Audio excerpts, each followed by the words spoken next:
And we're back, everyone. So good to see you. Dorian, welcome in. Hi, thank you for having me. You're welcome. Thank you for wanting to be part of my little interview series here. No problem. It's It's a pleasure. much appreciated. Like, I've been excited about this ever since I asked you if you wanted to join me, and I was just like, yes, this is gonna be great. Cool, cool. So was I, and that's been like a month ago, right? Yeah, pretty much like a month and a half because I asked you after the oh, not quite a month and a half. No, I think a month ago after yeah, the Hamburg show with Manntra, right? yeah, exactly. Yeah, cool. So yeah, How have you been? let's how I've been. Well, Yeah, busy. Like I've been going to a lot of shows and doing like reviews and seeing bands and planning a lot of stuff regarding my Twitch channel, all those kinds of things. So it's nice. been a bit been a bit hectic, but I've been enjoying it, so it's fine, really. And what about you? I know you were busy with the rest of the tour, and you with Manntra, and you also did stuff with your own band, Ocean of Another, as well, right? Yeah, I mean, we've pretty much been on tour throughout the whole April with Manntra.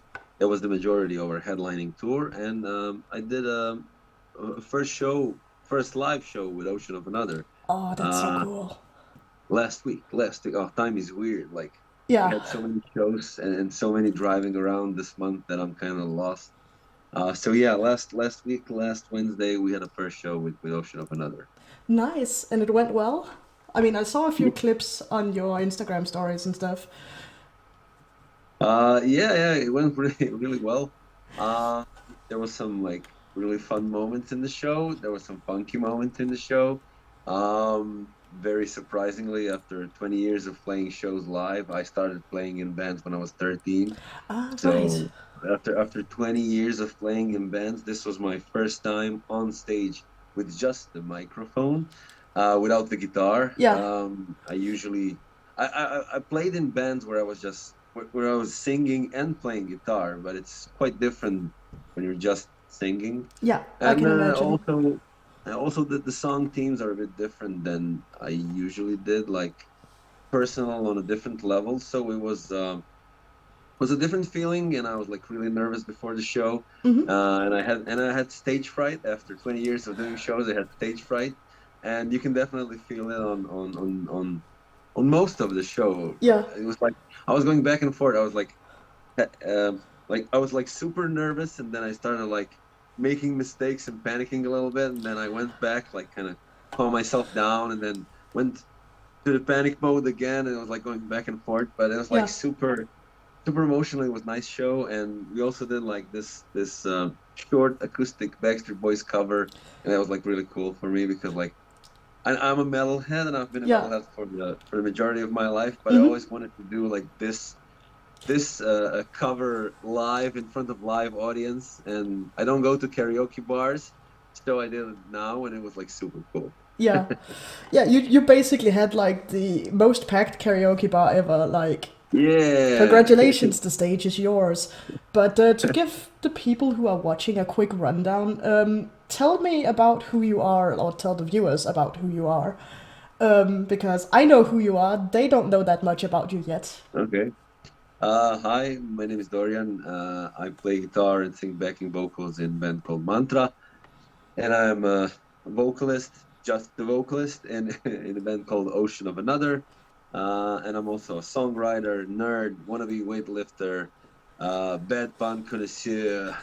I love those horrible dad jokes. Um, Science fiction, horror, movie nerd. I'm a lot of things. I'm a walking contradiction, but mostly I'm a musician who plays in bands called Mantra and Ocean of Another. And how was it? You guys are both your bands are from Croatia, right? Yeah, Um. Mantra. Mantra is from Umag and Zagreb, and Ocean of Another is mostly from Rijeka and Zagreb. Ah, right. Okay. Yeah. But yeah, you mentioned that you have been doing music for like 20 or so years. Yeah. Like how did you end up doing music? Was it something you always wanted to do, or? Yeah, it was pretty much. It was pretty much. I think I was 4 Mm-hmm.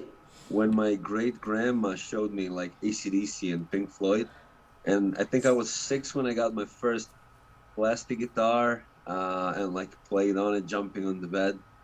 And then I think, maybe in second grade or third grade when I discovered Iron Maiden, and like, I figured that I would really like to play guitar. Like, I Mm-hmm. really wanted to sound like Iron Maiden. And then I started my first band when I was in seventh grade, which was like really meticulously planned because I had a friend who also wanted to start a band, but we were in sixth grade. And then I Ah. told him like, okay, we can start a band, but I think I have to practice guitar because I don't know how to play guitar actually. So we'll do it like this.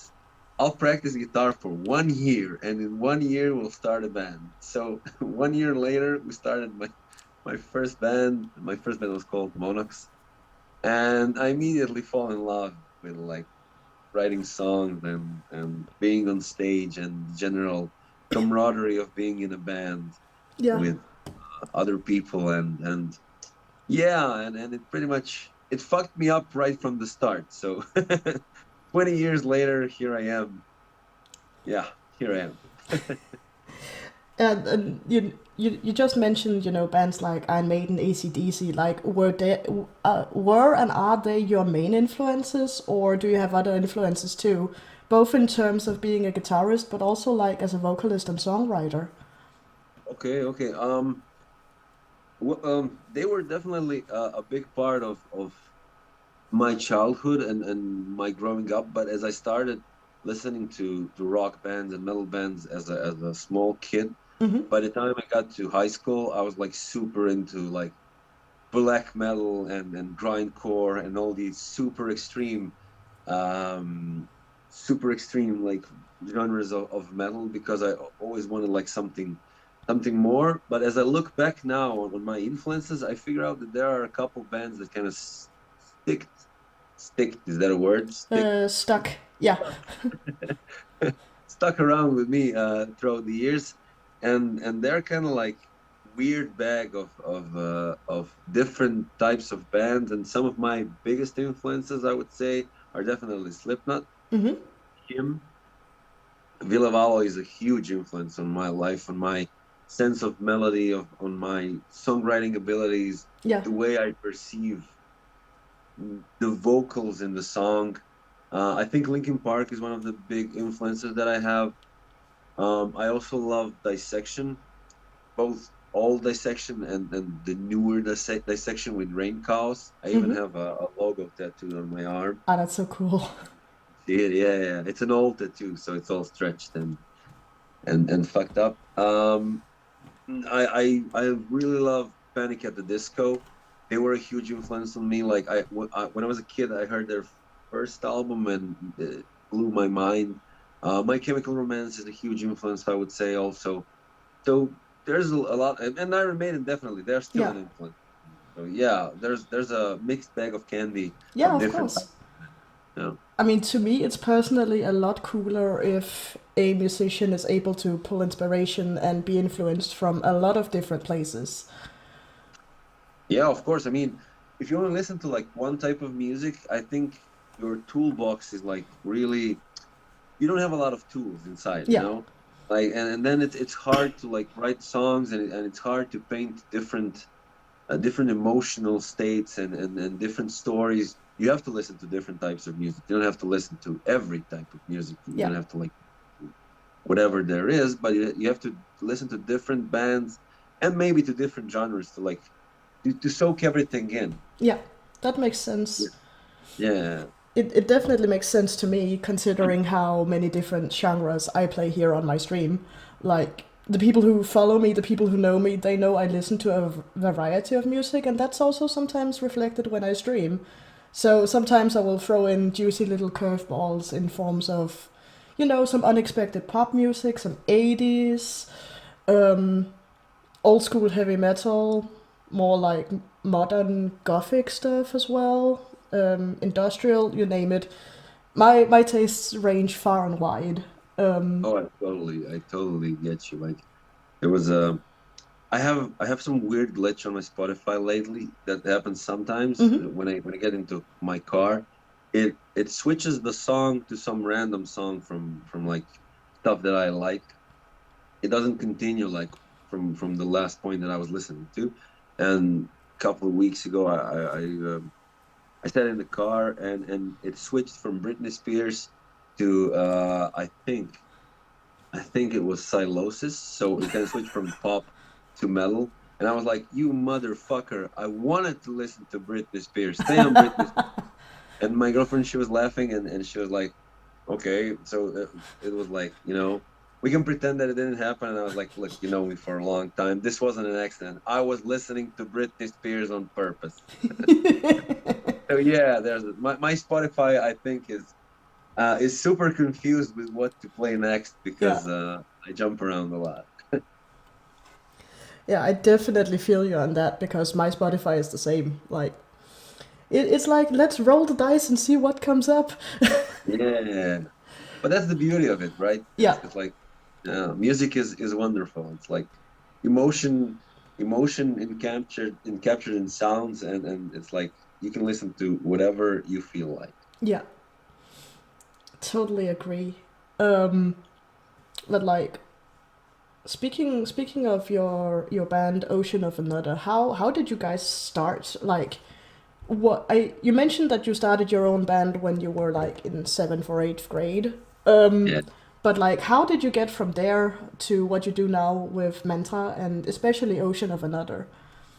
Uh it was a long and curvy road, I must admit. Like I played in a lot of different bands. I played in a stoner rock band. I played in a lot of death metal bands. I was a session on one tour for a black metal band, um, with corpse paint and everything. That was fun. I did a lot of different things, Mm-hmm. but before Corona, I think that was between 2016 and 2021, I think. Mm-hmm. I was in a band called Cold Snap. That's a metalcore band from Croatia. Um, and when Corona hit, I was writing some songs for Cold Snap. I was like demoing some stuff, and as we were like stuck in the cities, we couldn't get out of the city. Yeah, due to lockdowns Yeah, and stuff. yeah. So I tried like I was like maybe usually we were writing songs all together, like sitting down and like discussing stuff. So we would write some riffs and then form like general feel of the song, like Mm-hmm. some skeleton of the song, and then vocalist would write some lyrics, he would try out some vocals and stuff like that.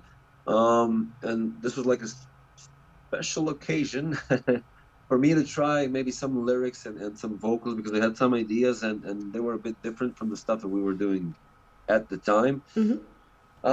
Then I started demoing stuff and started writing lyrics, and then I figured out that I have a lot of things to say because I was like in a really, really bad place at that time. I was going through a really rough divorce.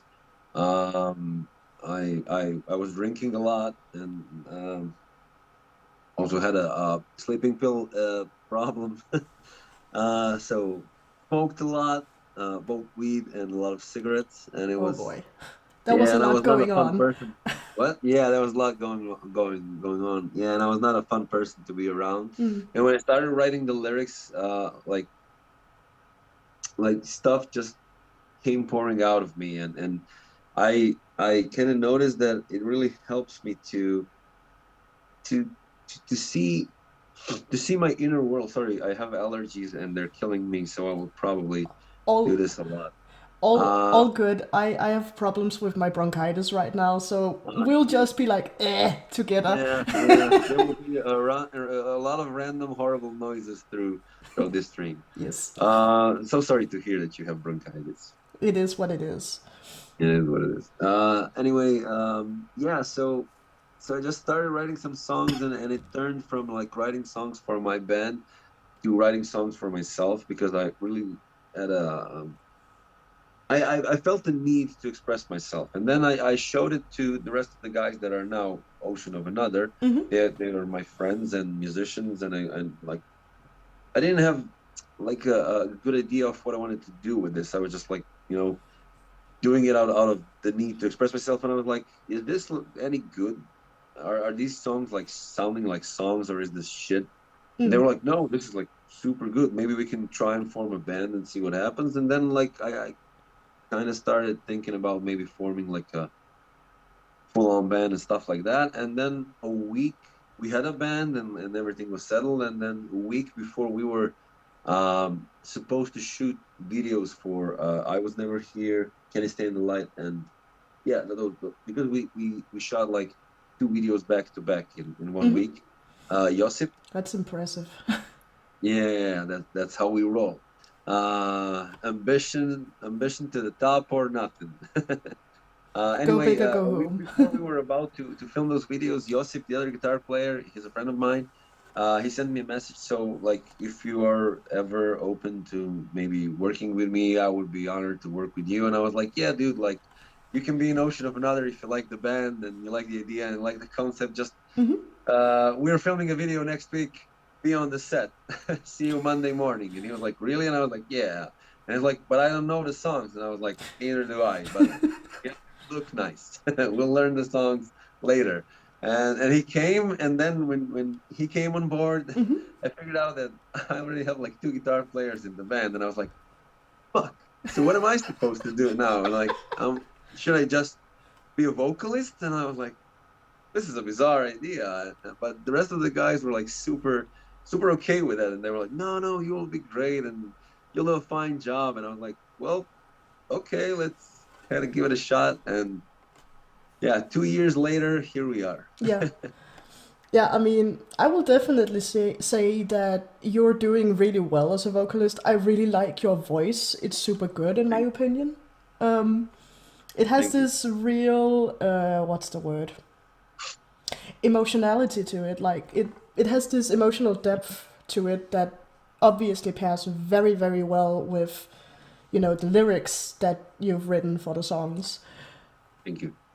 You're Thank you. welcome. I've been practicing a lot, but I think you can send your thanks to Villavalo.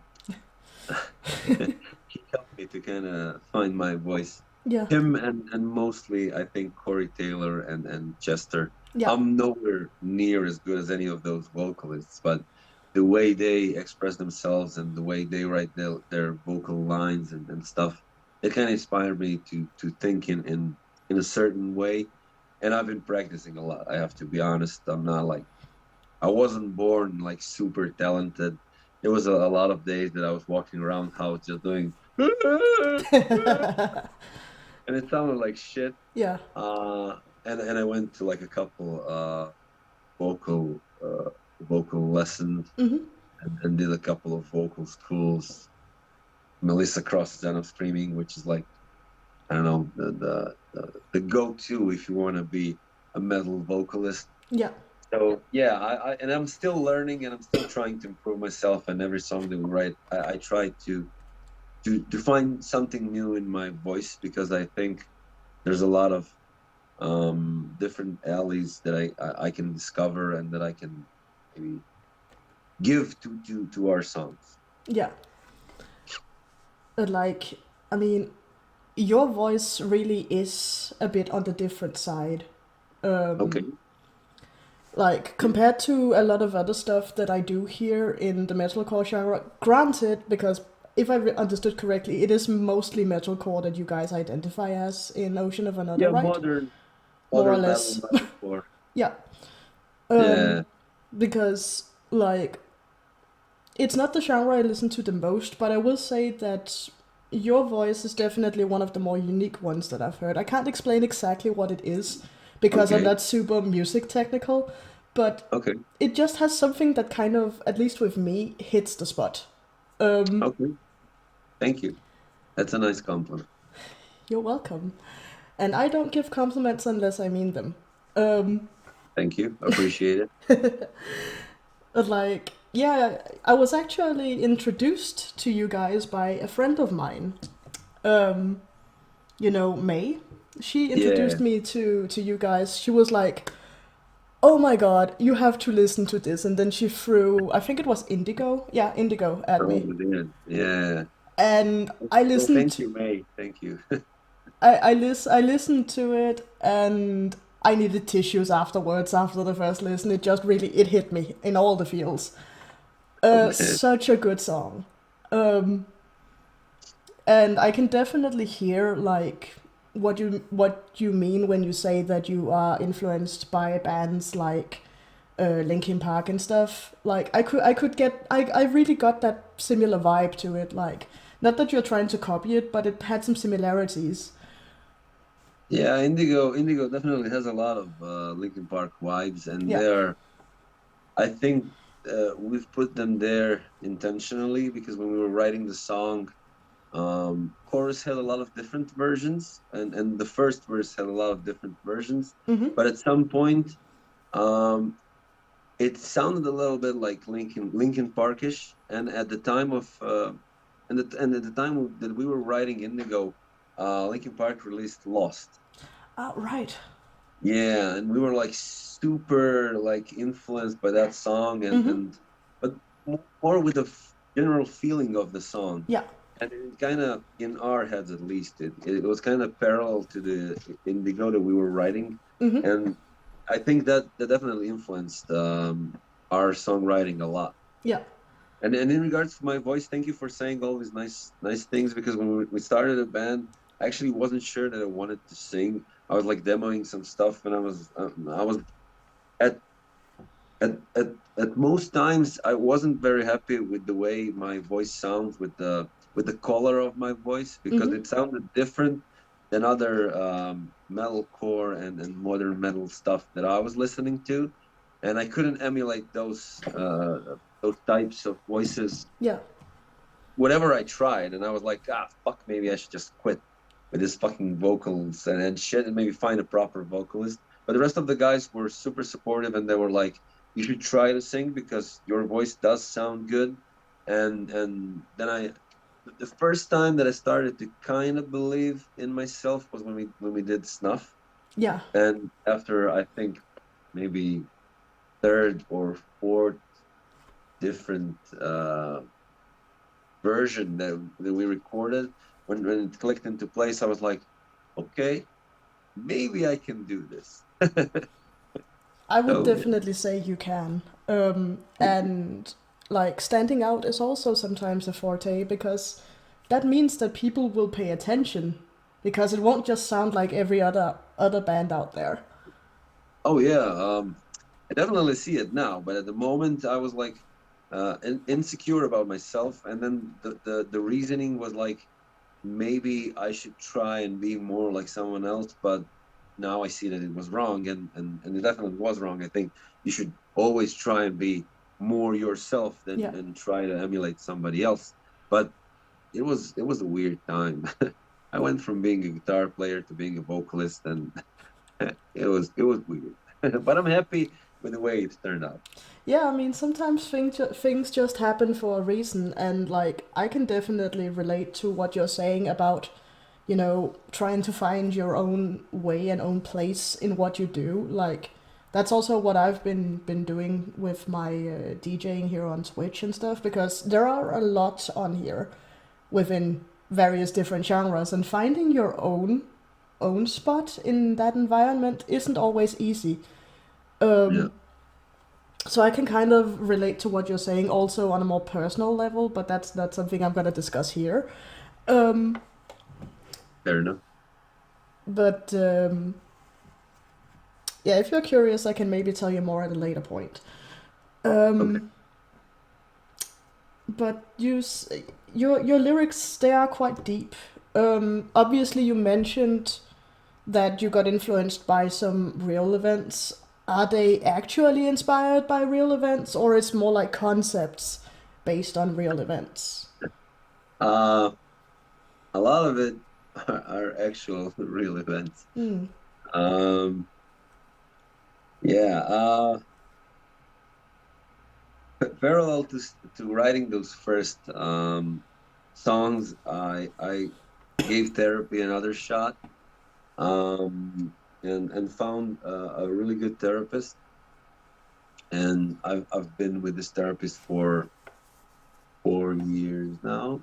I Mm-hmm. think it's 4 years, and he helped me a lot, and that gave me that gave me a lot of insight into like myself and uh my life, and it gave me courage to maybe try and express this stuff, because Mm-hmm.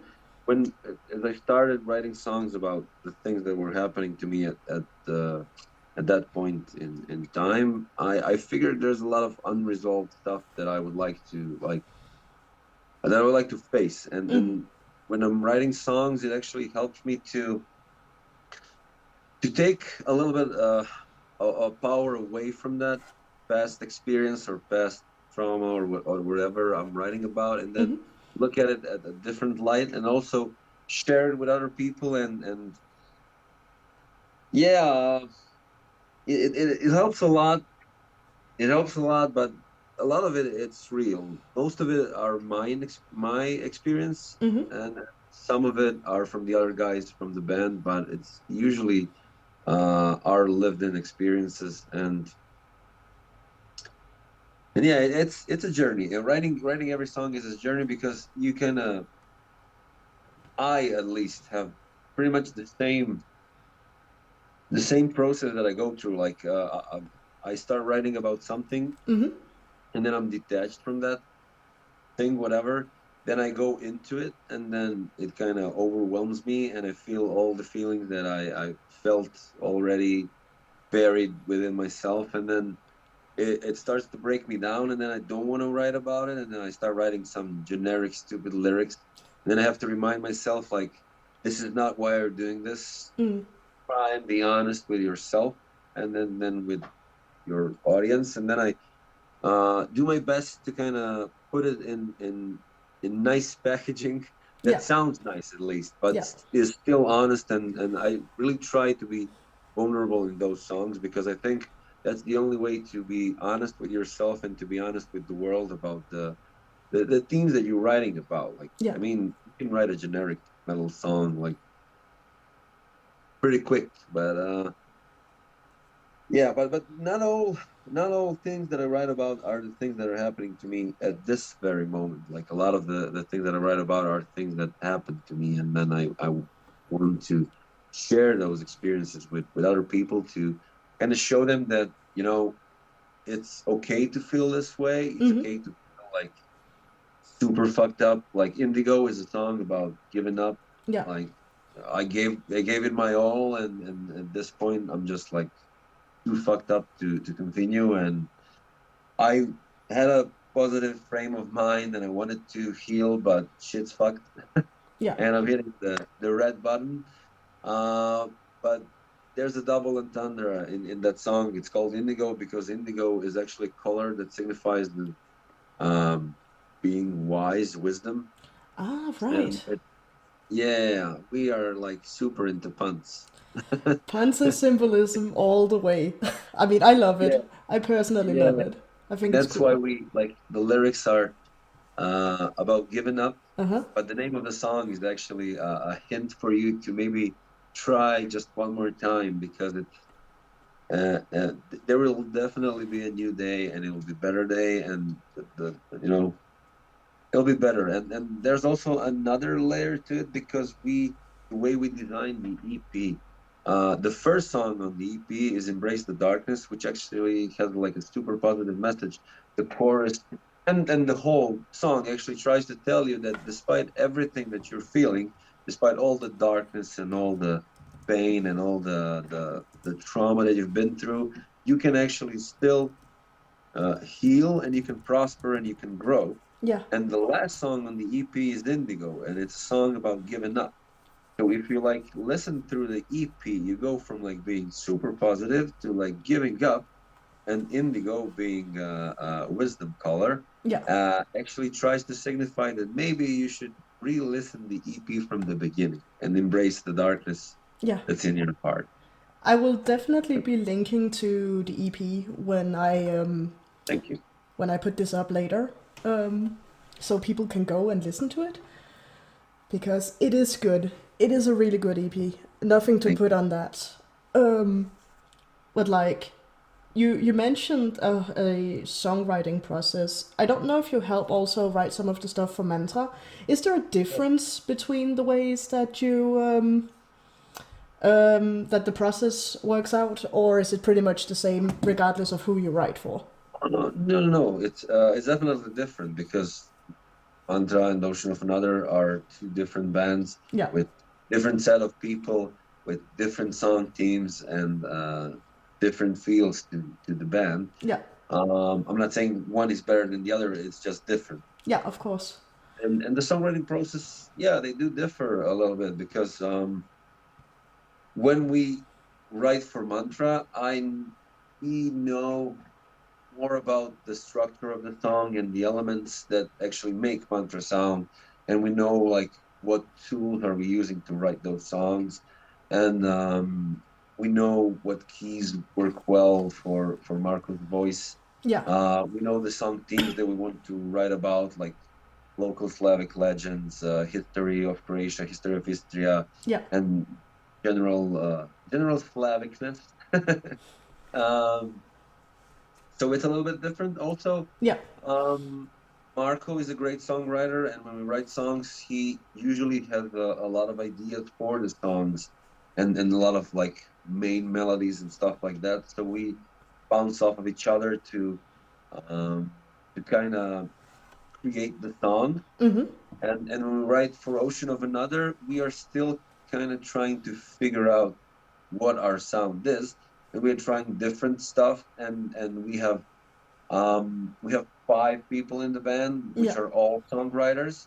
So sometimes we try and write all together, and Mm-hmm. sometimes we try to start the songs all by ourselves, and then we get together and then try to figure out like who can put what inside. Yeah. So I don't think it's the same because for Manntra is it's very defined, and I mean Manntra has been a band for a much longer time than Yeah. Ocean of Another, and we are still trying to figure out how we write songs. So that's the main difference, I think. Yeah. But that makes complete sense. Um, like obviously with Manntra, you've made it rather big in Germany. I mean, you guys just had a quite big headliner tour We did, across most of Germany, and you also played in what was it, Warszawa, and yeah, Warsaw, yeah, yeah, in Poland, yeah, and in Switzerland, yeah, and in Serbia, and in Croatia. yeah. It was a big tour, yeah. Like, um, how like do you get the feeling that people are starting to recognize you now when you go places, or are you still fairly incognito when you go out places? Um, no, I think people recognize us in Germany more than in Croatia. Yeah. In Croatia, we are just some dudes that some I don't know, few kids from metal scene know us. But in Germany, I think people are starting to recognize us Mm-hmm. and are spending most of our time in Germany. Yeah. So yeah, I can definitely notice the difference between like a year ago or 2 years ago and Mm-hmm. now, and especially on this tour. This was our biggest headlining tour uh, so far, Yeah. and I And think 80% of the shows were sold out, which yeah, was yeah, sorry, I I interrupted was you. just about to ask you, like, you sold out a lot of the tour, like at least two-thirds, if not more. Yeah, I don't know the exact number of sold out shows, but there were a lot of them, like 2/3. I think that's the correct amount. Like, Mm-hmm. and it was super surprising to us because uh, it's really hard to know how people perceive you from the outside, Yeah. because we've been we've been doing the same thing that we've been doing like from the beginning. Like we were just writing new songs, making new videos, trying to make better songs, Yeah. trying to film better videos, trying to play better shows. And we were just doing that like over and over again. And then at some point, like people just started taking notice. Mm-hmm. Sorry, goddamn allergies. Uh, People started taking notice, and then there. perception of the band shifted, and then they kind of gave us this rock and roll Hall of Fame status Yeah. that I don't know what we did to deserve, but I'm super thankful for that. And it's definitely nicer to play to sold out clubs than to like uh not sold out clubs. Yeah. Yeah, I I mean mean, this. we put out a show, we put up a show anyway, but it feels different, you Yeah. know, and especially when the people know your songs, Yeah. uh, it's a great feeling, and it's a great responsibility because sometimes we mess up the songs, and I feel super bad afterwards, but it is what it is. It's all part of the job, I guess. Yeah, and I mean, depending on how well people know your stuff, they might not even notice the little mistakes that sometimes But we are happen. at the point where they really know our stuff. And when we mess up, I see there's some disappointed faces in the crowd. Some people are like, I mean, from my point of view, I think it's kind of endearing when bands they kind of mess up because it shows that at the end of the day, you guys are only human too, oh even yeah, definitely. even though you do this like as your job. Because let's face it, who hasn't done a mistake on their job at one point or another? Oh my, yeah, yeah, definitely, definitely, Um, yeah. And there was we have a our light guy Dino. mhm. He's a super polite guy, and there was one show where after the show he approached me and he asked me, dude, like there was something wrong with your equipment. Like what happened to your guitar? And I was like, what do you mean something was wrong? Like, what? And he was like, there was like a lot of weird noises coming out of your guitar throughout the whole show. And I'm like, oh, that's not the guitar. That was me messing up the riffs. But he was Whoops. like super polite about it. Like maybe something was wrong with your equipment. I was like, no, I really had a bad day. Like I was super tired and like things happened and Yeah, but like with you guys selling out so many shows, I mean, if I recall correctly, you also managed to sell out the Hamburg show that I attended. yeah. That obviously also means that there is a lot of noise coming from the audience, when they're cheering you on and stuff. Like, I think I saw a post on your Instagram stories after the Hamburg show that you had basically broken the sound barrier of that show. Yeah, I think Hamburg and I think Munich. I think those two shows were the shows where audience was actually louder than the band because you have like in Germany, I think you know that like you have all those restrictions Yeah, it's the on same in how loud Denmark. the show. Yeah, how loud the show, how low. Sorry, words are hard. Don't worry. How loud the show can be, and then you have to like measure everything throughout the show. And I think the biggest peak that we could be at was I think maybe 100 decibels or something like that, and the crowd was at 117 or 120. That was like Wow. super loud. Like that's I think that's equal to like maybe a gunshot or something like that. It's like Uh huh. super loud.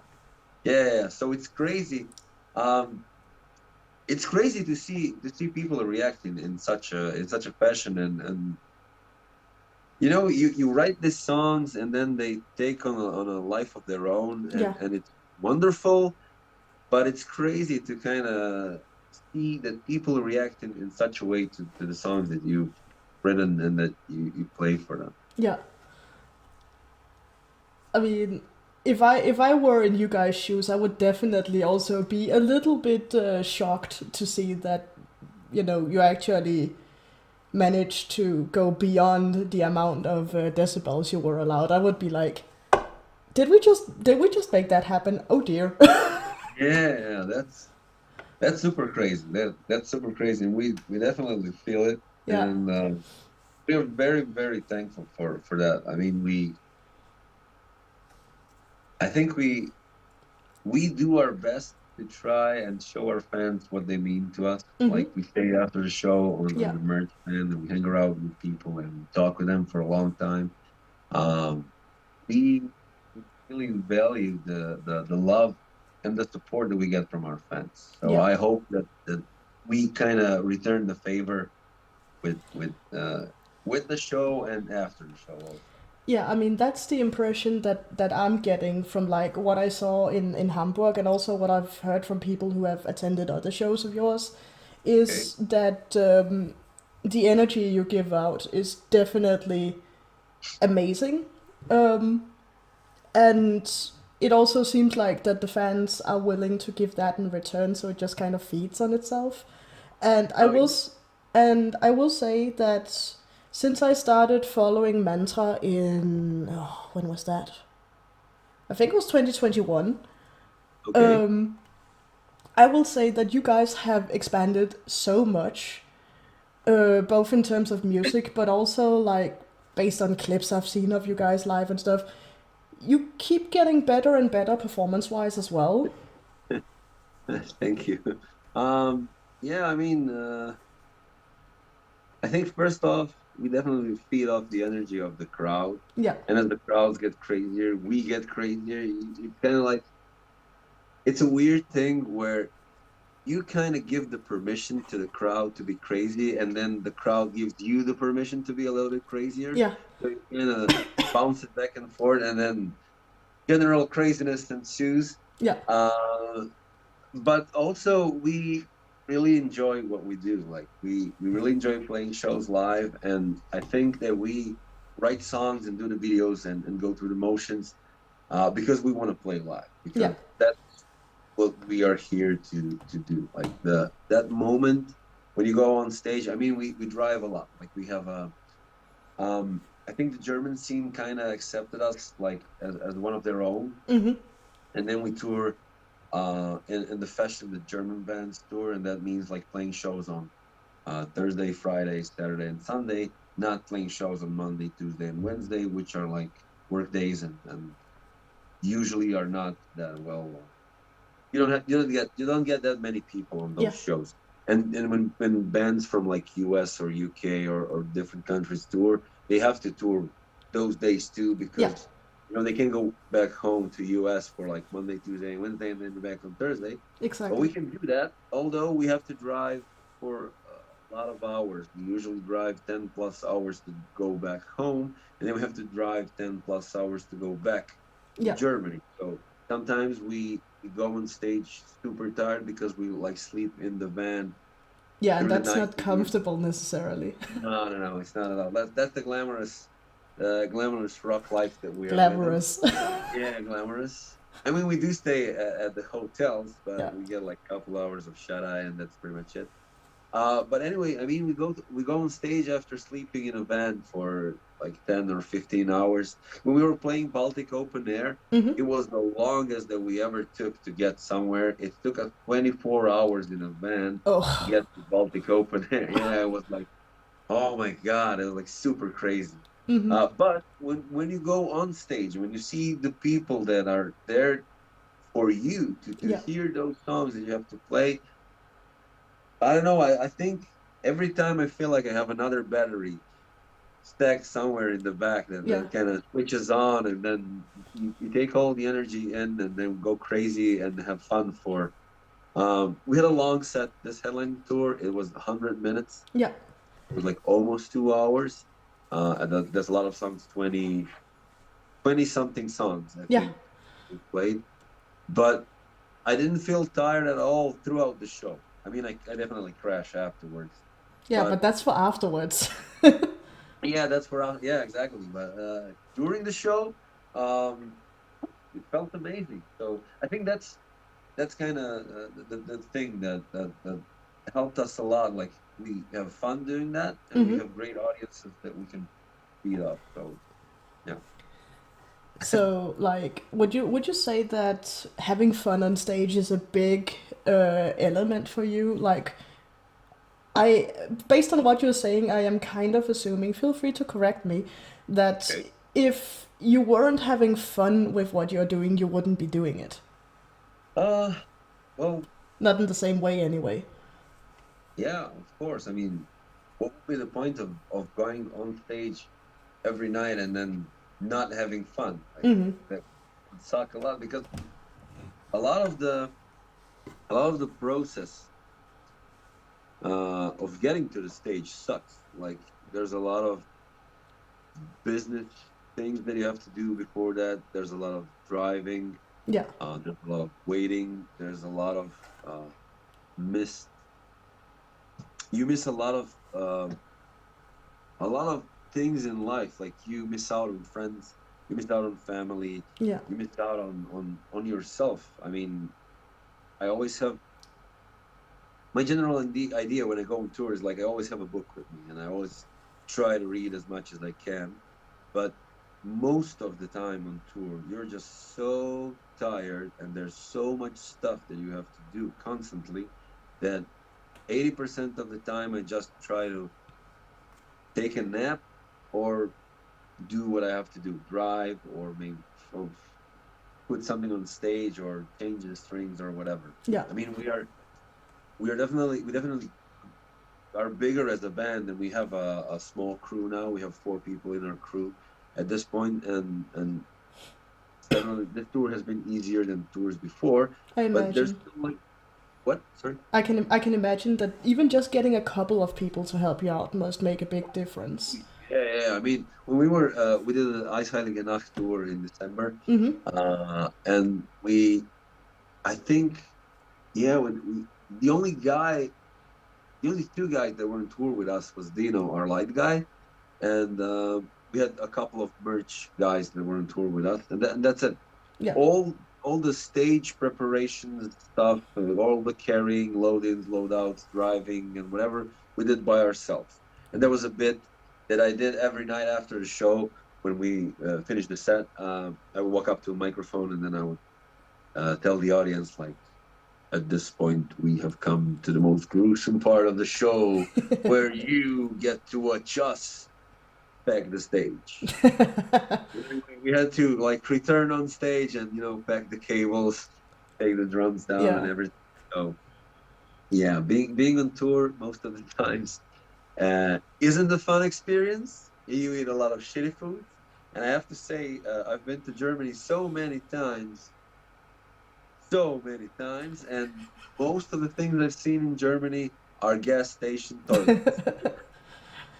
So if you take all of that into the equation and then it's not fun being on stage, Yeah. why would you do that? Like, why would you put yourself through all that trouble uh, if it's not fun?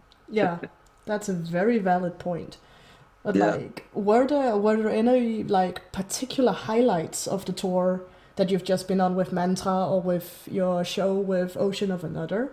Like, Oh, were yeah, there's there a lot. something that was super special for you, or was it just generally a cool experience? Tell me about it. Uh, that's a good question. There's both. There's been a lot of highlights, and it was a generally cool experience. Like, Mm-hmm. um, first of all, it was definitely cool to see all those sold out clubs and to see people both from audience and promoters and different bands that are now looking at us like we actually know what the fuck we're doing. That was weird because we kind of are turning into people are kind of seeing us as the proper musicians now, and we No haven't been pressure. doing anything different than before. Um, Highlights from the tour, I would definitely say seeing Baron King surf the crowds every Yeah. night. It's it's super crazy to know that there's enough people that we can do this every night, Yeah. and that people actually play along. One of the highlights with Baron King was in Munich when we managed, or we didn't do anything. I mean, the people did it. People carried him all the way to the bar. He grabbed a beer for me, and then he brought me a beer on stage. Amazing. Uh, yeah, which was super crazy. Then I was like, yeah, that bro. And then I started drinking the beer, and the crowd started chanting, Chuck, Chuck, Chuck, Chuck. And I was like, fuck, can I down a whole beer in one like sip? And I'm like, well, let's see. Glug, glug, glug, glug, glug, glug, glug. And then I did it. And Oh, after the that's show, cool. yeah, unintentional chugging it. And after the show, there were like 4 guys that approached me with a super serious face, and they were like, "Dude, so how many beers can you down like that?" I have no idea. This was unintentional. Like you people kind of peer pressured me into it. I wanted to take a sip, and then everybody was like, chug, chug, chug, and I'm like, okay, so I guess I'm chugging this beer. So that was a pretty cool moment. Um, oof, uh, I don't know. There was a lot of cool moments. I get crazy emotional on these shows. I dance with Zoltan a lot. Yeah, That's cool. that's very That's always festive to fun. look at. Yeah, thank you. That's always a pleasure. Zagreb was cool. Uh, we really didn't know what to expect from Croatia Hmm. because we spent so much time in Germany that we didn't play a lot in Croatia, and Tvorica is a really big venue. And we didn't expect that much people to come to our show and to know the lyrics. Belgrade was a super nice experience for us. There were a lot of people in Belgrade. We thought that maybe there would be like, I don't know, 50, 70 people, and there were 400 people at that show, Nice. singing all the lyrics, like all the way from super old mantra songs, and we Hmm. played a lot of songs in Croatian that we don't usually play on German tours. Yeah. And we also play a lot of new stuff that we play on German tours, and they knew all the lyrics to all the songs. So that was like really nice to see. Also, the promoters were super nice, and going to Belgrade, we kind of expected, and we kind of wanted to go into like some maybe shabby grill place to eat some nice meat, and they took us to the nicest restaurant in Belgrade, in the center of Belgrade, and we had to eat steaks. I mean, we had to eat steaks. My life sucks. Uh, they took us to eat steaks, and it was like super weird for us to like be treated in such a rock star fashion, like Yeah. the nicest restaurant in town. Yeah, I don't know. There was a lot of fart jokes on that tour. That's always fun. We have a great crew. Julian, our sound guy, this was his first tour with us. Hmm. He did an amazing job. That was one of the highlights of the tour, definitely, at least for me, because he did such a good job every night. And to have someone take care of the stage equipment and general stage and the sound and to know that you sound good every Yeah. night And you is don't have to great. worry about whether you sound good or not Yeah, because it's taken care of. yeah, that's amazing. That's amazing, Rio. Our stage manager slash tour manager, she was a great help and great addition to the crew, and it Hmm. was nice having her around. Kain, our merge guy, he's cool guy. Dino was and still is the coolest guy ever. Um, it's weird when you're on stage, you don't get to see all the lights and stage production Yeah. that's happening, and when I see those stories on Instagram after the show, Yeah. it always looks super amazing, and I'm like, damn, we look like a proper band, like we actually know what we're doing. The only downside on this tour was that we had a lot of pyro and different stuff planned for this tour. We bought a lot of different pyro stuff because Hmm. we like fire and explosions and stuff like that. Although I always step on some pyro at the wrong moment, and one day I will probably just burn on stage. But we played Hexatons Yeah. uh, this this week this Yeah. week last Yeah. This past weekend. past weekend, and we had sorry, and we had some issue with the pyro, Hmm. so we had to like go on stage without most of our pyro. Oh We man. we actually can use it, and then it doesn't work.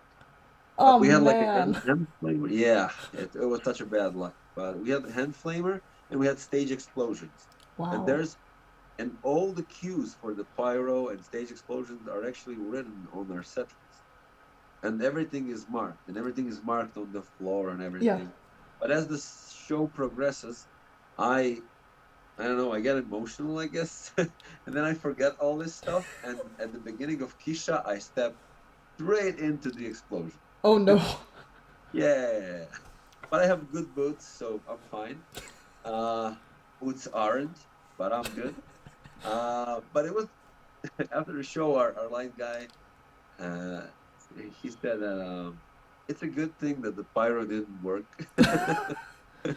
because with you being so careless on stage, it's a bad combo. But yeah, that was a cool tour, and I hope that on next headlining tour, which will be next year, we get to play venues that are a little bit bigger and Hmm. that give us that will give us the permission to use all this nice pyro that we bought. Yeah, because I can imagine. I mean, what I saw in Hamburg definitely probably wasn't as much as you guys may have wanted, but even what I saw there was really really cool with like the smoke and everything. It gave some really really cool effects to the music you guys were playing, and I can only imagine with like a full on pyro show, it's gonna be so good. It's super cool. Having pyro on stage definitely adds like Adds to uh the atmosphere. yeah, unique flavor to the show, and it works both ways also, like both to the audience and to us. Yeah. Having fire on stage, it definitely pumps you up. Like, ooh, you feel Yeah, you and feel it more energetic. yeah, and it fits especially well with the kind of music that Mantra does, I would say, Oh yeah, like yeah, given the lyrical themes and the whole vibe of everything. of course. Um, but yeah, like you mentioned that you had been received very, very well in Germany. Like people recognize you there compared to back in Croatia and stuff. Like, just out of sheer curiosity, is there a big alternative scene in Croatia or is it non existent? Because up here it's very, very tiny. Yeah, that's always a tough question because yeah, Croatia doesn't have a very big metal scene. Hmm. And I think the biggest difference between Croatian and German metal scene is the mentality of people. Like in Germany, there has been a huge metal scene for decades. Yeah. There has been a lot of huge German metal bands, and every big band on the world comes to Germany to tour, and they get to see a lot of cool bands, um, and people kind of have this general stance where they like to support bands, which is Yeah. a good stance. By any means, it's a great stance, and I really love it. But you have like different generations of people that grew up in the scene that kind of take on these unwritten rules of the scene. Like you have to show support to the bands that are actually good. Yeah. You have to go to their shows. You have to buy the merch. You have to buy the tickets. You have to buy the CDs and everything, and tell the bands that you love them, which is super nice. And in Croatia, uh, it's different because a lot of the scene is super small, and a lot of people are in bands. Yeah. And sorry, and it's kind of there's no mentality like that. It's starting to grow now, Yeah. but we are talking. I've been doing this for 20 years, and in 20 years, there have been like few individuals that were like really open to the idea of supporting the scene and being part of the scene. But there was a lot of people who are like cynical about it and grumpy about it, and then their general stance is like, everything sucks, shit sucks, your band sucks, and Yeah. their first response usually is to just be like, we call those people music police. I think you know what I'm talking about, like Yeah. people who come to the shows and then they stand around like this, and they're like, Yeah, yeah, those types of people, they really grind my gears. Like, oh yeah, I I'm totally like, get, I if you're totally going get. to show up with that attitude, why are you even here? Um, Like, because some people use shows as a way to vent their frustrations, but in the wrong way. Like you should do it in a mosh pit, not like this, not like being hateful fucking fuck yeah, who kind of tries to ruin everyone's evening. yeah, That's not cool. But yeah, I would say the Croatian metal scene is a developing metal scene. If you would ask me this question like 5 years ago, I would tell you that situation is horrible, Yeah. and that I don't know what's going to happen. But at this point, there's a lot of like new kids that like the music that Hmm. don't care about stuff. We are a little bit behind the world trends in like in music, and there's a lot of old school metalheads that only listen to like Iron Maiden and Metallica, and you know those people that when I talk with them, they tell me like, you and your new bands, and by new bands they mean Slipknot and Bring Me the Horizon Oh and stuff dear. like that, and I'm like, dude, Slipknot Oh has been dear. around for more than 20 years. What the fuck are you talking about? New bands, like Jesus, like go and listen to your Judas Priest or whatever. No hate to Judas Priest, I love Yeah. Judas Priest, but they're like stuck in that frame of mind, Yeah. and they I definitely see that in some different genres, both in metal, but also to an extent in the goth scene too. That got me, yeah, yeah, people are a little bit stuck in their ways. yeah. I mean that's fine to some extent, and I'm fine with people listening to whatever they like. So if you like Judas Priest, and that's like the only band that you ever wish to listen to, like you do you. I'm cool with that, but that does not give you the permission to go around and argue with other people who like other stuff. And Yeah. first time that I saw a kid on the street with Motionless in White t-shirt, I was like, oh yes, yes, You were like, yay, because my people. yeah, my people exactly. Because I used to be a little bit of an outcast in my metal community. Uh, as a kid, I got internet like super fast, and I had like MTV and Viva, and all those channels like when I was a kid Yeah. growing up, and I used to watch like all those bands that were on there, like since I was a kid, and that's how I grew up. I thought that that's how the world works, and then first time I went out in my Slayer T-shirt and confronted a guy who was like, name the first album and first five songs from Slayer, you poser. And I was like, what the fuck is Oh going on? God, those people.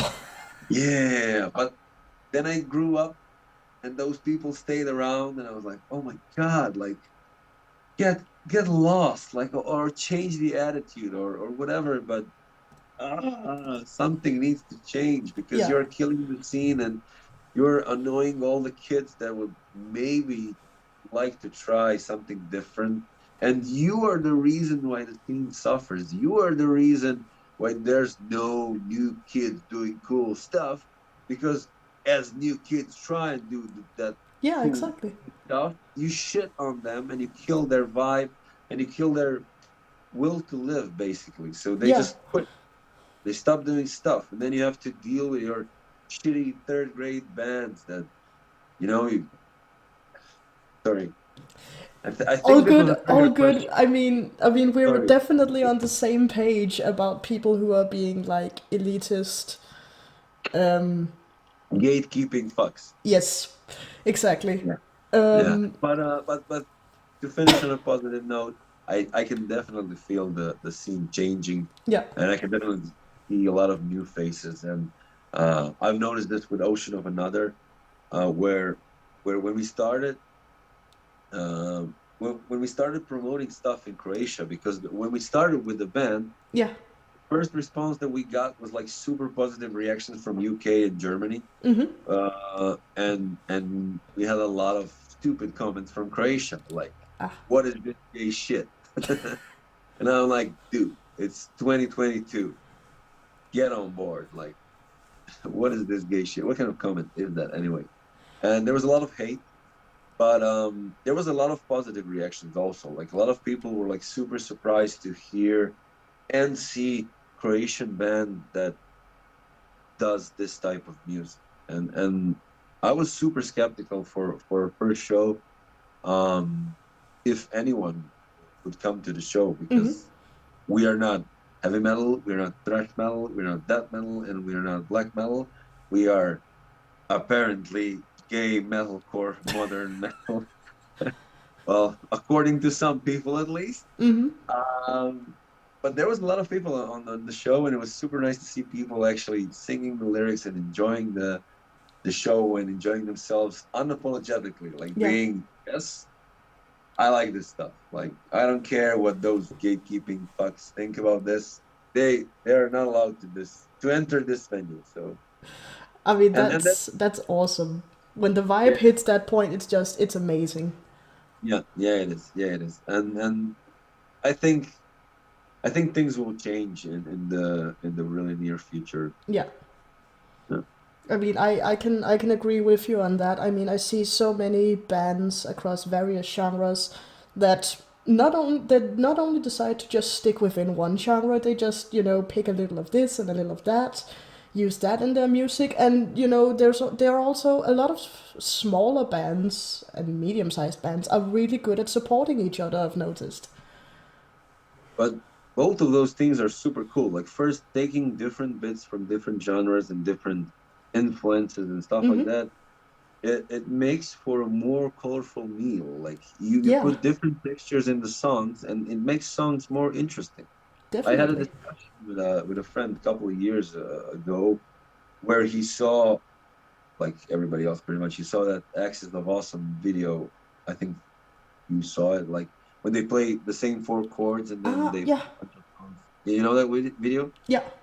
He saw that video and he was like, "Yeah, well, it isn't so hard to write a pop hit like just same four chords, blah blah blah blah blah." And I'm like, okay, if you take two cooks, and one cook is a professional chef, and one cook is a dude, and you give them the same four ingredients, Mm-hmm.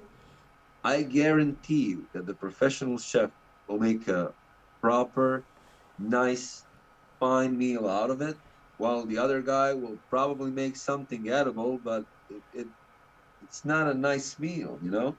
That's the difference. It's not like the same four chords makes the difference. You know, you don't need 20 different chords. You Yeah. can put this four chords and that's I think that's the beauty of it. Like you can take the same four chords and then make something completely new. Mm-hmm. Especially when taking different textures and putting them on and playing with them and seeing what you can make, you know. And on the other subject of support, yeah, I think that's also part of generational change in the scene where a lot of new bands, uh, they just don't care about like being true and being cult and being whatever. Like they are just in it for the music and Yeah. for the feel that they get from the music, and and I wouldn't say they're better people. They're different people, Yeah. and they figure out that yeah, you have to support each other to make it work, and that's the only way to do it. Actually, like I that's the agree. only way. Uh, And like I've also like noticed that a lot of especially newer bands, I'm not saying necessarily that older bands do this either, but it seems like more like with newer bands a lot of them view each other less as competition and more as like friends and co-workers, because uh, it's like you're all in the same boat together, you're just doing different things on that boat essentially. that was exactly what I wanted to say. Like music industry changed, and it changed a lot after COVID. Yeah. And it changed in the way that the gap between like the bands that are at the beginning or are like small to medium sized bands and the bands that are at the top has definitely widened Mm-hmm. by a huge margin. And there's like nothing in between. And there's a gazillion bands that are here now. Yeah. And the white noise is tremendous. It's so big and it's so hard to cut through the noise to actually find the people that are willing to listen to you. Not because the people don't want to listen to you, because that everybody's cramped into this like super small space. And if and when you manage to cut through the noise and get to get people to listen to you, you never in music history has a band switched from like being small band to like arena sized band so fast as they do now. Like Sleep Token is one of my favorite bands, Yeah. and they went from being like 500 people band being 3,000, 4,000 people band overnight. I Yeah, remember they buying just went whoosh. Yeah, I remember buying tickets last year for Vienna show when it was supposed to be in a venue that has capacity of I think 700 people, Hmm. and it was sold out in 3 minutes. Oh wow. It immediately switched to gasometer, which is 3,000 capacity venue, which is a huge jump. Yeah. It's not like 700 to 900 people. It's like 700 to couple thousand people. That's a huge jump. Hmm. Uh, and that's what happening. That's what's happening now. And if you manage to cut through the noise and find the people that are willing to give you a listen, and you actually have a few good songs, and you know what you're doing, Yeah. you can really evolve as a band really quickly. But there's a huge but if you are able to do it, and the only way that you can do it is by supporting each other. And I think bands figure this out, and it's nice to see that. Yeah. It's from the perspective of being in a band and supporting each other, and like from like a human being a good human. Yeah. But from the perspective of music industry and being a new band in the industry, it fucking sucks. It's it sucks. Yeah. It definitely seems like it's a bit of a struggle to get out there. But Yeah. if you can make it out there, Yeah. then chances are starting to look really good for you. Yeah, well, I've been talking for 10 minutes and you really summed it up so nice in two sentences. So, uh, sorry for talking so long and No, thank no, you no, for your no. It's fine. I enjoy listening to what you have to say. So don't apologize. I sorry. mean, Sorry for the I'm definitely intrigued. Also, just because I'm able to sum it up in two sentences, it doesn't mean that the way you sum it up is necessarily 100% the same. So Okay, but I could have been a little bit shorter. it's all good. It's all fine. I mean, I'm fine with it at least. Um, but like, you mentioned something about having a bit of stage fright earlier in our conversation. Would you call yourself a brave person? And if you do have stage fright, how do you handle it? Do you just be like, shit, I have stage fright. Oh well, here we go. Um, it's different with Mantra and it's different with Ocean of Another. Yeah. And I don't know it's different before we did the show with Ocean of Another. With Mantra, um, I'm so sure with what I do and how I do it, Mm-hmm. and we've played so many shows that I think everything bad or weird that could happen has already happened, and Yeah. we lived through it, and like I know that it'll be fine. So I don't get stage fright with Mantra. I just feel super excited before the show. I get the stage jitters, and I'm like, I can feel the adrenaline coming in and everything, but that's like positive. Mm-hmm. So I don't do much about it. I just kind of lean into the experience when I put my in ears on and when I hear the intro starting. It's like I'm like a sleeper agent that hears the wake up phrase, and I'm like, fine, like immediately turn into that person. Mm-hmm. And with Ocean of Another, I was a little bit nervous before the show, and everything was pretty much a-okay before the intro started. When the intro started, I was like, fuck, shit, fuck. And then when it came out, I was like surprised with the way I reacted and and not behaved, because I mean, I went out, like I grabbed the mic and I started singing. Mm-hmm. Some of the notes were good. Uh, but I was a bit taken aback because I've been doing this for a long time, and to feel that type of stage fright and nervousness was reminiscent of me playing my first show ever when I was a kid, and that was a little bit bizarre experience for me. But I guess it's just it's a different experience than playing a show with a guitar. It was our first show. It was very emotional, and I think it will get easier as we go along. But this show was kind of weird. And you asked me what I do with stage fright. We already started the show, so there wasn't much that I could do about it. I just kept checking my body and trying to calm myself. Like, dude, you got this, you know this. Remember, remember your training, young Jedi. And, yeah, I was pretty much doing that throughout the duration of the whole show because I went back and forth. Where I told you at the beginning of the interview, like I had moments where I was like, "Oh man, I'm killing this! Like Yeah. everything's fine. I'm in the zone."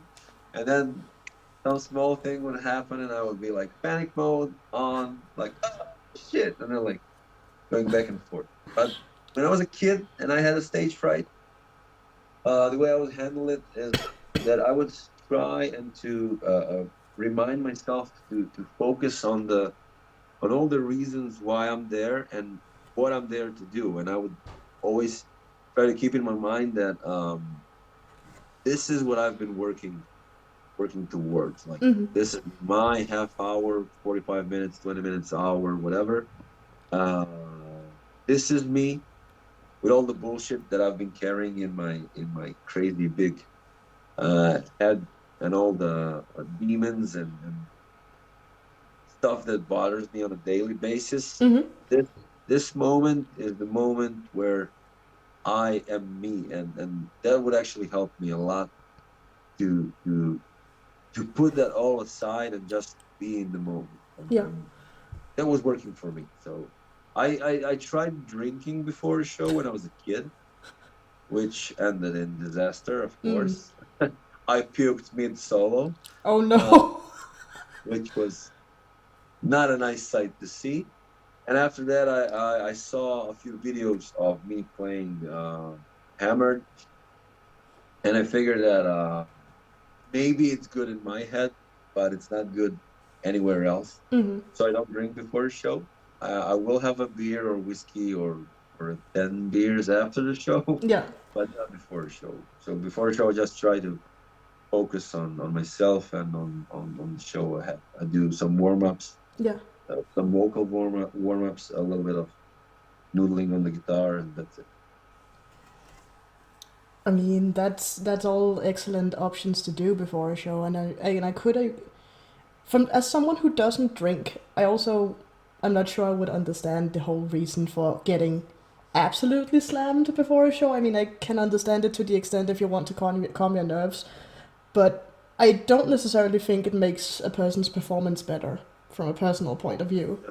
Doesn't it definitely doesn't. I think it makes you think that it's better, but it definitely isn't. And there's a lot of I think mm, a lot of great bands had this legend about them that they drink a lot before a show, and I'm sure that they haven't been drinking half as much as they said that they've been drinking. I think Yeah. at some point in time, I think that was the cool thing to say or to do.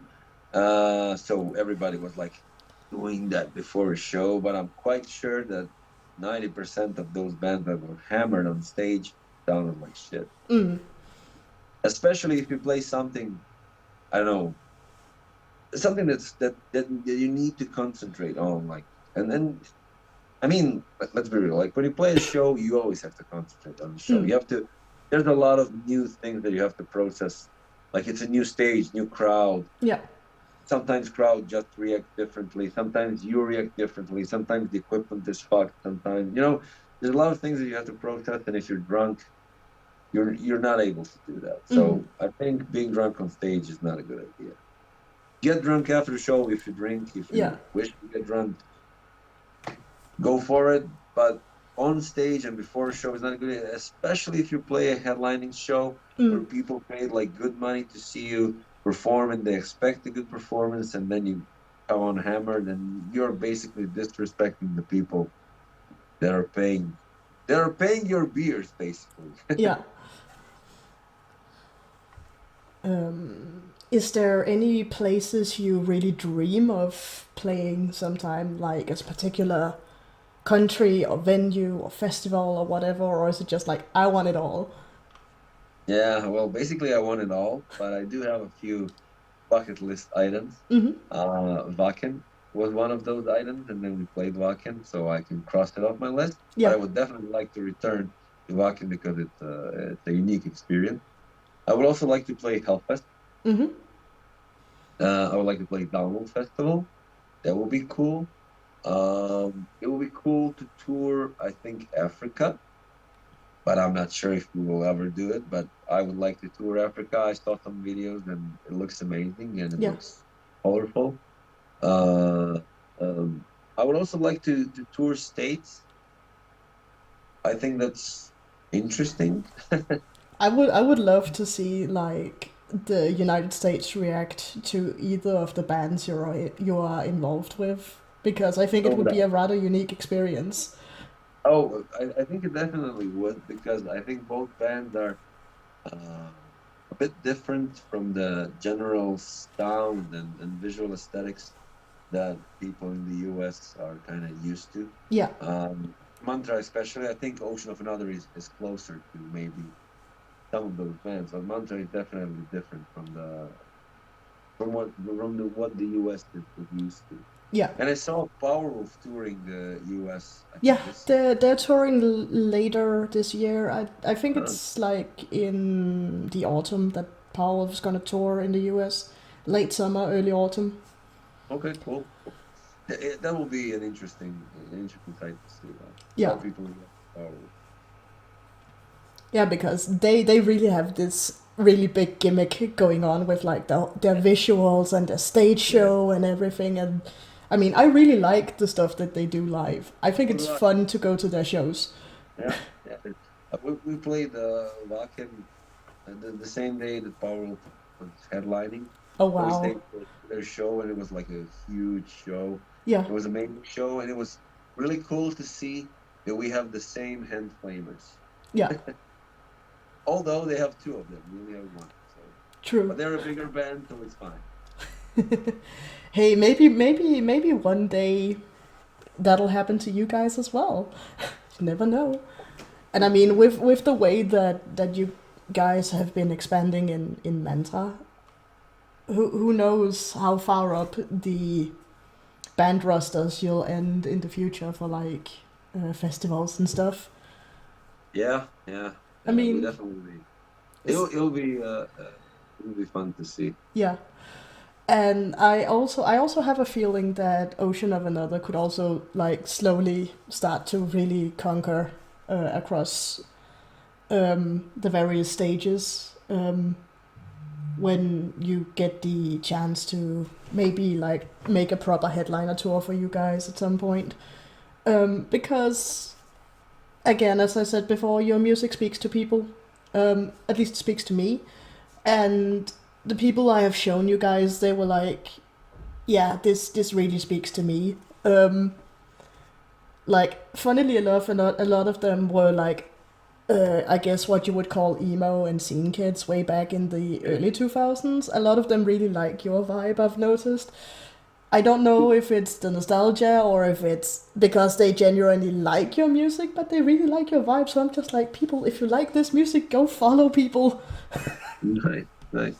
Uh, this is this is nice to hear. Like, I'm a huge emo kid. I have a tattoo on my knee, my leg, not on my knee. Yeah. That says defend pop punk because I Oh, really that's like pop awesome. punk and emo music and Yeah. stuff like that. And yeah, thank you for saying that. I have to say that I was and I still am uh, surprised and humbled by the reaction we get for Ocean of Another because I didn't expect it to be honest, and I'm really grateful that so many people love the stuff that we do. I mean, as I told you before, like initial response that we got from UK and Germany was Yeah. amazing, and we are up to the States still selling most of the merch to Germany and UK. Most of the likes that we get are from Germany and UK. Yeah. On Spotify, we have a lot of listeners from US, UK, and Germany, which is totally crazy. Totally crazy to me. And yeah, I think there is a certain appeal that we have to that people can kind of get into, and also I can see how the themes that we speak about, how people can connect with those themes, and I'm really grateful for that, because my main idea when searching for the name of the band and when thinking about how to kind of put it all together was that we have to approach the themes of mental health and emotional universe of a human, and what it means to be human, the general human condition terms of use. And I really wanted to focus on the connection that you have with other people, and Yeah. on figuring out there was when I mean I've been dealing with depression and anxiety and bad case of bad head for the majority of my adult life, and there was a sentence Same. that I read when I was younger, that said that you can be actually calmed by the fact that the pain that you feel is not your own. It's not just your own. Yeah. If you go to therapists can tell you that a lot of people feel the same way, and that's actually it helped me a lot to not feel so alone in that, and that's what we wanted to do with Ocean of Another, Yeah. with the way we approach stuff, and that's why our tagline is "Become a drop in the ocean of another," because I believe that the only way to kind of heal and evolve and become happier, healthier human is to connect with one another and to share our experiences and our pains and everything nice and Mm-hmm. all the pretty stuff, but also all the nitty gritty stuff that we get to experience by just being human. Yeah, because let's face it, there is no light without darkness. Yeah, that's true. That's true. But like, you mentioned that you've had a lot of likes from Germany, the UK, and stuff. I can tell you right now that the listeners that are kind of active in chat and being like, "Oh my god, we did something right" and stuff. It's people who are from the UK, they're from Canada, the US, Germany. Okay. So yeah, you're definitely reaching some people right now. Thank you. Oh, hi. That's really cool to hear. I mean, that's that's the beauty. I think that's the beauty of music. Like, Yeah. if I think you should always put emotion into your songs, and I think if you're honest with the emotion that you want to portray in the song, I think people will connect with that. It doesn't matter if you're living on the other side of the world, like, but you can feel the emotion, because that's what I'm talking about. That's the genuine human emotion, and we all feel the same stuff, Yeah. and that's actually what's connecting us. We live in a world where I'll get political now. I think we've done a lot of talking, a lot of polite talking, and I can get political now. I But mean, we live in a world run by capitalism and by greed, and a lot of ugly things that are trying to mm, make us feel alone, and like we don't have any power over our lives, and mm-hmm. that we have to just consume and accept the reality as is. And I disagree with that. I think that we have the biggest power ever, and that's the power to connect with other people and to figure out that other people are same as we are. Yeah. It doesn't matter what color of your skin is, what religion you practice, what kind of band you listen to, even those gate creeping fucks. I also love them because they're human. But Yeah. I mean, we go through the same stuff. We want same stuff. We want to be loved, and we feel scared and alone, and we feel inadequate. We feel all the same emotions in the same way, and our lives may be different. We may, talk differently. Our houses look differently, but Hmm. being human means that we are all the same, and I think that's the most important thing. And I think, and I hope that our music portrays that in the most beautiful way that there is. I Yeah, don't know how to finish this sentence. Sorry, it's okay. I got wet with emotions. Sorry. It's totally okay. It's fine.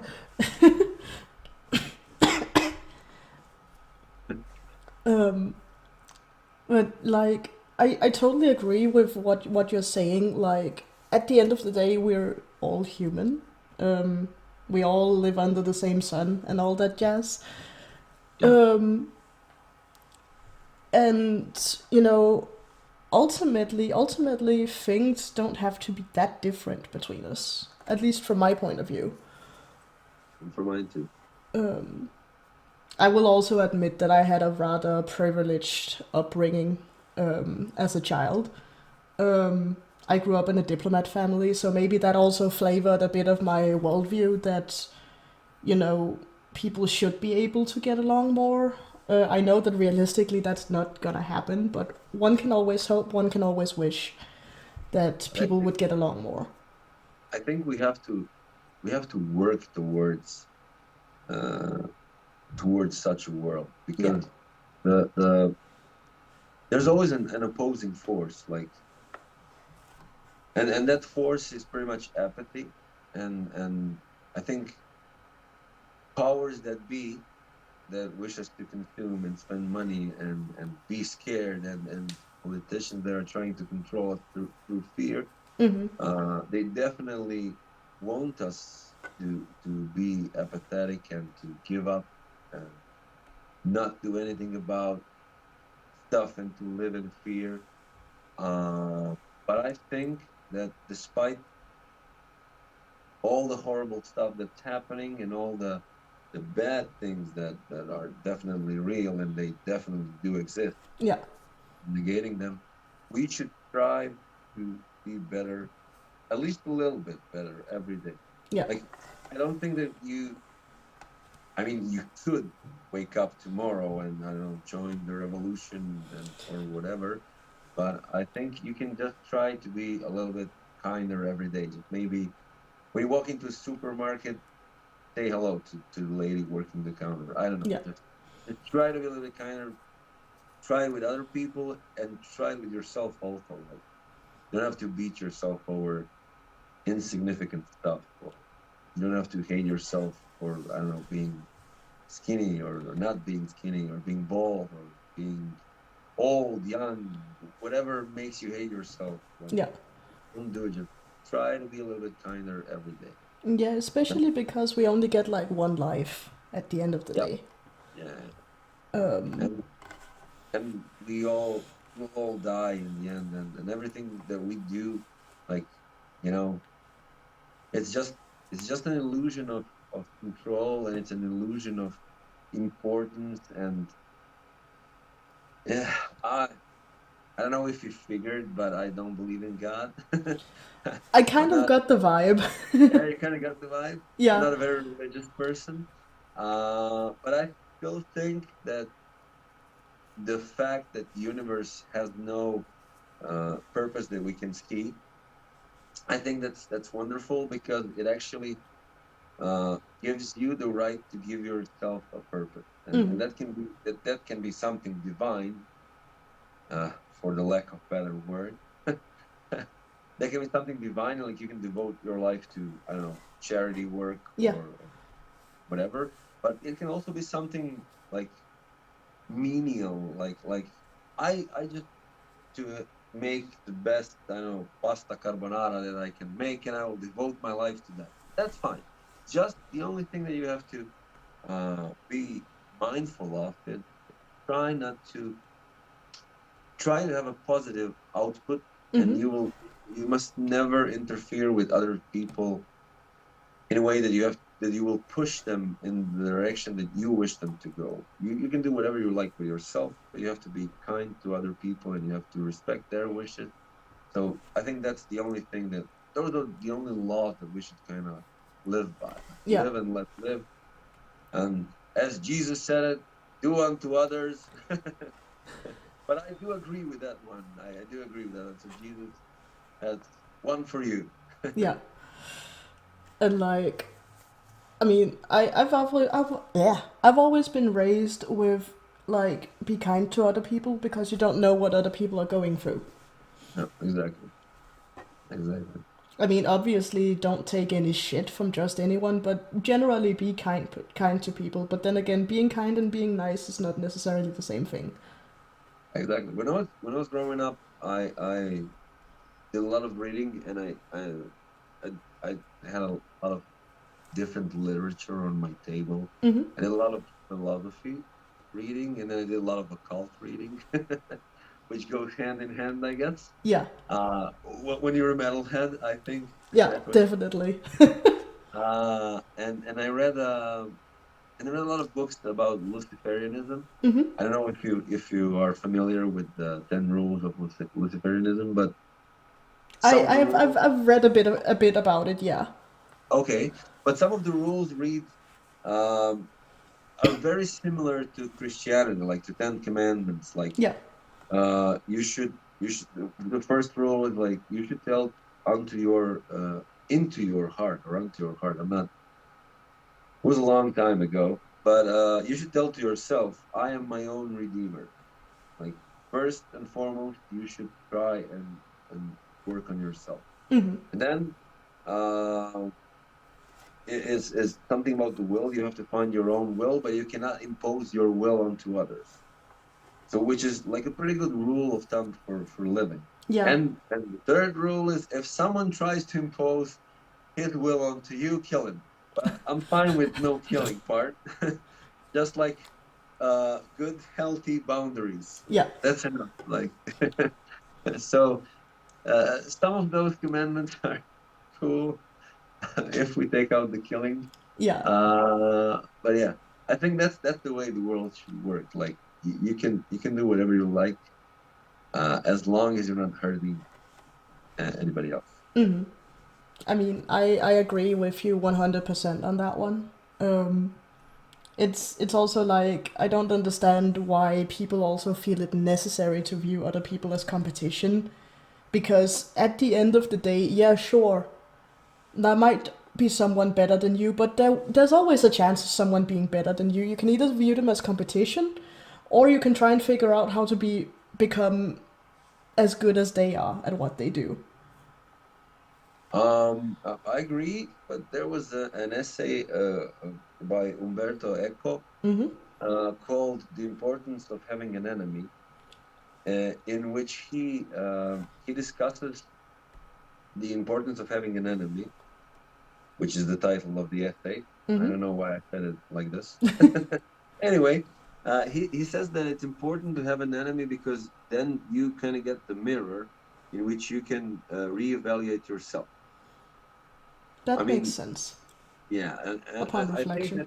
that's good that's good and it works to a certain extent, but we can definitely move and we definitely should move past it at some point in our lives because at some point we should learn the power of like introspection and the power of self-evaluation and checking your own like both body and mental like signals and at some point you should be able to value yourself by yourself, not by comparing yourself to others. So maybe this is like a good starting point, Yeah. but maybe it can evolve at some point and move past it. So yeah. Let me just check the time real quick. Yeah. Oh, it's We're there already it's already 12 minutes. Yeah. 20 to 11. My time flies. Yeah. I think we can slowly pack it in if that's fine with you. Yeah, sure. I mean, it's definitely a pleasure talking with you, but I'm a little bit tired, and I can. That's all right. I have like one more question for you. That's Yeah, a little bit more lighthearted to just wrap no things up. problem. Okay. Do you have any guilty pleasures in music, or do you just feel like, oh well, I like what I like. I don't want to call it a guilty pleasure. It's just a pleasure. Yeah, I don't have any guilty pleasures. I just listen to whatever I like. Yeah, And that confuses the shit out of people. uh, because uh, because I can switch like from I don't have ADHD or anything, but I can definitely switch like from listening to some super soft pop to listening to anal matrak, and yeah, then back again, and all in the same playlist, and it's perfectly logic to me. So yeah, I don't have any guilty pleasures. Nothing that I'm ashamed of. When I was younger, uh, I was a little bit ashamed to admit to other metalheads around me, especially older metalheads, that listen to some like really soft bands such as aforementioned Panic at the Disco and Fall Out Boy and My Chemical Romance, stuff yeah, like that.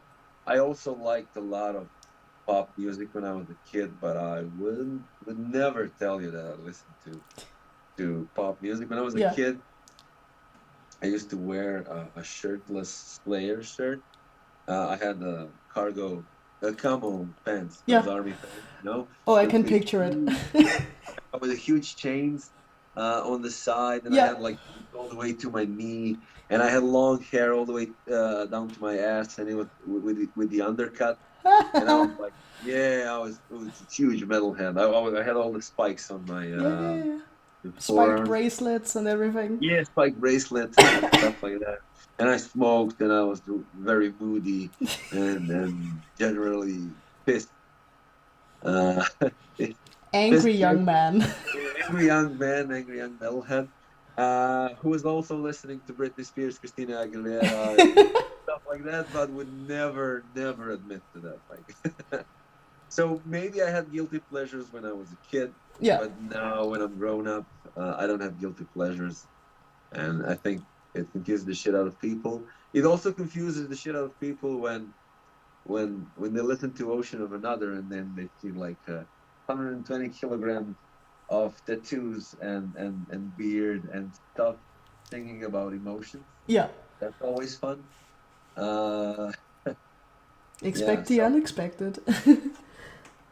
yeah, I understand that it's weird because the society's norm for like being um, emotional and being having such type of band is like looking in a certain way, and people do expect stereotypes are there they exist, and people expect certain things from you from the way you look. But I think the beauty of it is like expecting one thing and then maybe finding out that there's something more. Yeah. So yeah, I'm a walking contradiction, and I'm fine with it. That Uh, said, since you don't have any guilty pleasures, is there like any one song or band or anything where you're like, if you're going to a karaoke night or if you're at a party and want to go dance, is there any one band or one song that has you like, yes, this is the one, onto the floor with me, wee? okay, I have a story for this. Yeah. Uh, I've never been to karaoke bar, never. Before Ice Heilige Nacht, and we were packing it in. I think we were in. I don't know where we was.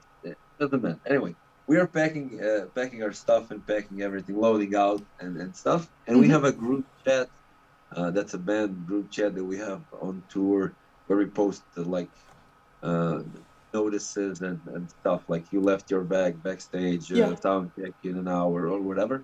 And there was a message from Zlatko, and he was like, dude, show yourself behind the stage right now, ASAP. And I'm like, what? What? Wow, okay. And I was running down there, Yeah. and they made like an impromptu stage with the mic and lights and PA, and they were starting a karaoke night. And he was like, so we are starting a karaoke night. The tour crew and Subway to Sally guys and Fiddler Green and Let's Dance, everybody was there.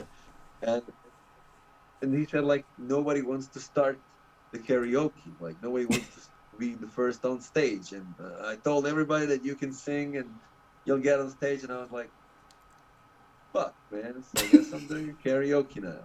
And the first song that popped into my mind was Umbrella by Rihanna. Amazing. And then I went on stage on the small stage, and they put up like that old microphone, the one that looks like Elvis Presley. Yeah, yeah, yeah. You can use it. And my stupid fucking mind immediately went to Elvis Presley impersonation. So I sang Rihanna Umbrella as Elvis Presley. And I was like, oh, my umbrella, umbrella, umbrella. So that was fun, yeah. And to answer your question, I guess the first song that's my go-to song for karaoke would be Umbrella by Rihanna. And Yeah. I don't know why. It was the first song that popped into my mind. Like, I mean, that's amazing, and what a fun story. yeah, and I know all the lyrics by heart. Even better. Yeah, Even better. Thank you for sharing that story, and thank you for sharing so much no tonight. problem. Thank you for It's, listening to me talk for an hour and 45 minutes. I mean, I've had fun, and it seems like people in chat have been too, even though they've been mostly listening, because I managed to collect a lot of questions beforehand. Oh, Um, okay. Cool. Cool. but I've definitely enjoyed myself, and yeah, people, if you get the chance to go out and catch Manntra or Ocean of Another on the road, please do. It's definitely fun. It's a good experience. The music is good. Also, go check them everywhere they are on the internet. I will And we are be everywhere. Yes, I will be putting links to everything when this goes up in the air. And yeah, I've had a great time. I hope you have too. Yeah, Um, yeah. It was such a pleasure. yeah, so with those words, I am gonna say goodbye to the people, so I can just let you out of the call, and then I will be right back. So say goodbye to the people in the chat, and Everybody, thank you. Thank you for listening. And, be kind to yourself and be kind to others. It was a pleasure.